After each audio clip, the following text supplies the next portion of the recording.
What's going on, guys? This is episode 2 of the Pack Fantasy Football League podcast. I'm coming at you right before the Buccaneers and the Ravens start their game on Thursday Night Football.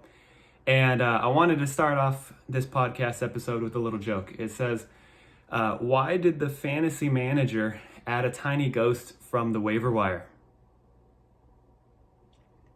Well, he just knew his team needed a little team spirit.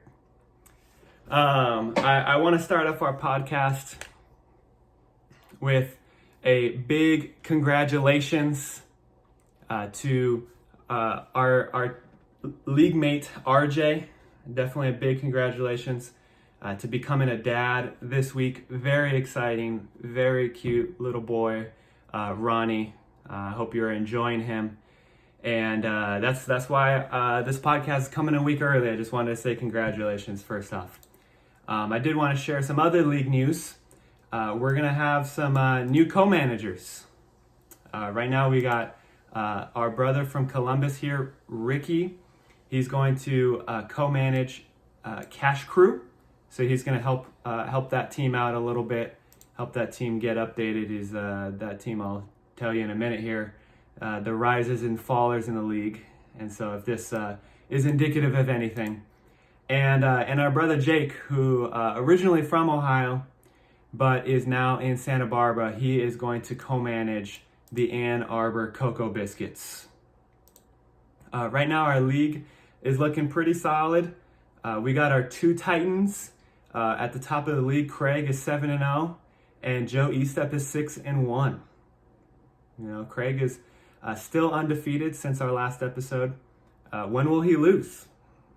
I personally think it's either going to be this week or next week. Maybe both. We will see. But his team is good, and he will have a good lineup regardless. The rest of our playoff picture is Thomas, myself, Jameson, and Keontae.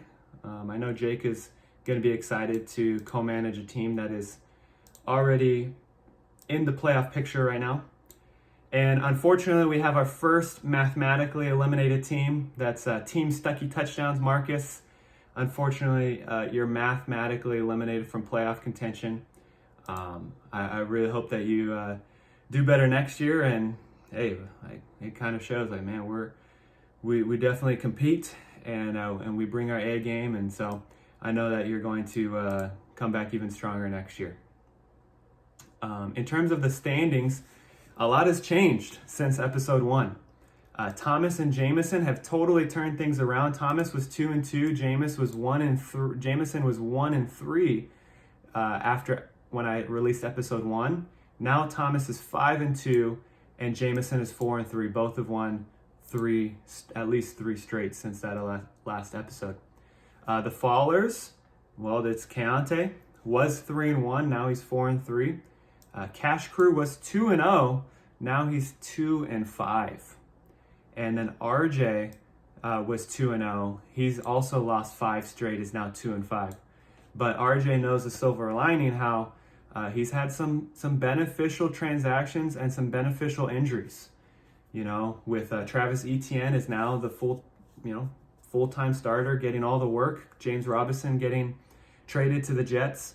Ramondre Stevenson for the Patriots is getting a lot more work.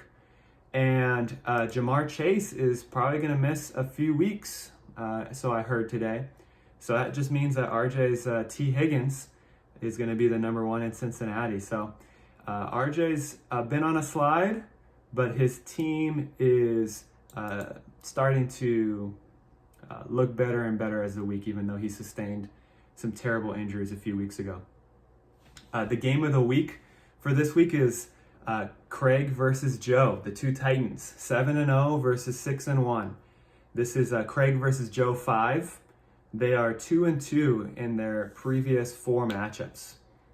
They faced each other twice in 2019 and then once in 2020 and once in 2021. With Craig so far has scored the most points in their matchups, 485 to Joe's 463. They also played in the 2019 third place game, but I kind of view that as a consolidation game, so I didn't include that in my analysis. We're still waiting for the first trade in our league.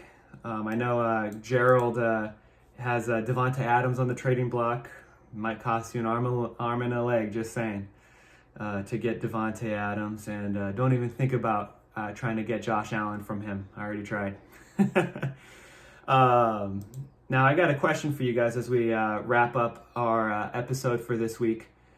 Do you think last place of each fantasy year should receive a punishment? I would definitely like to hear you guys' responses, and what do you think that punishment should be? I've heard of, very simple things of just, having a t-shirt of being last place in fantasy football. I've seen people have to wear but put a license plate frame on their car saying that they're bad at fantasy football. And I really thought about the question these last week because I saw 2 instances on Instagram where one of the fantasy losers had to go on a date to a fancy restaurant, and their date needed to be a stuffed bear. So it was a giant Winnie the Pooh bear next to them at a fancy restaurant. And then another league decided that their last place loser needs to retake their ACTs. I think that's pretty wild. I think all of us have been out of high school for a while, so I think that's pretty wild. But it kind of begs the question and got me thinking, and it was pretty funny to kind of see that.